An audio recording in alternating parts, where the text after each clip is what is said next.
తెలంగాణలో పంచాయతీ సమరం మొదలైంది. మొదటి విడత పంచాయతీ ఎన్నికకు నోటిఫికేషన్ ఇవాళ విడుదల అవుతుండటంతో గ్రామ స్థాయిలో సందడి నెలకొంది. సర్పంచ్ ఎన్నికల్లో సత్తా చాటాలని ప్రధాన పార్టీల అధినేతలు వ్యూహాలు పన్నుతున్నారు. దాంతో గ్రామాన ఆయా ప్రధాన పార్టీల నేతలు కార్యకర్తల్లో జోష్ పెరిగింది. తెలంగాణలో పంచాయతీ ఎన్నికలకు నగారా మోగింది.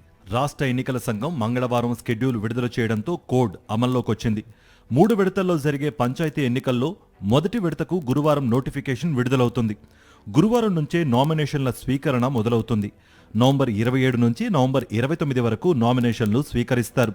డిసెంబర్ 3వ తేదీన నామినేషన్లను విత్డ్రా చేసుకోవచ్చు.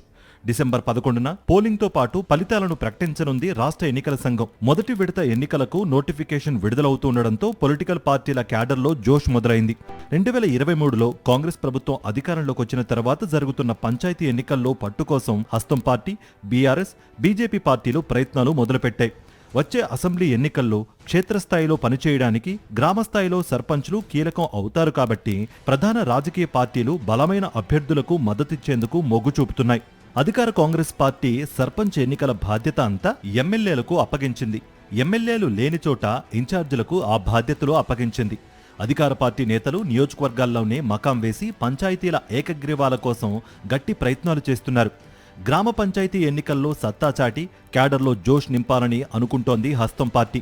అటు ప్రధాన ప్రతిపక్షం బీఆర్ఎస్ కూడా దూకుడుగా వ్యవహరిస్తోంది. ఎమ్మెల్యేలు, ఇన్ఛార్జీల నియోజకవర్గాల్లో క్యాడర్తో సంప్రదింపులు జరిపి బలమైన అభ్యర్థులను రంగంలోకి దింపేలా జాగ్రత్తలు తీసుకుంటోంది. సర్పంచ్ ఎన్నికల్లో సత్తా చాటాలని గులాబీ పార్టీ పావులు కదుపుతోంది.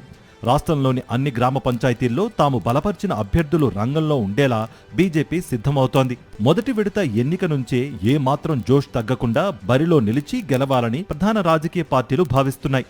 ఇటు పార్టీ ముఖ్య నేతలు కూడా నియోజకవర్గాల్లో మకాం వేస్తుండటంతో గ్రామాన ఆయా పార్టీల క్యాడర్లో సందడి మొదలైంది.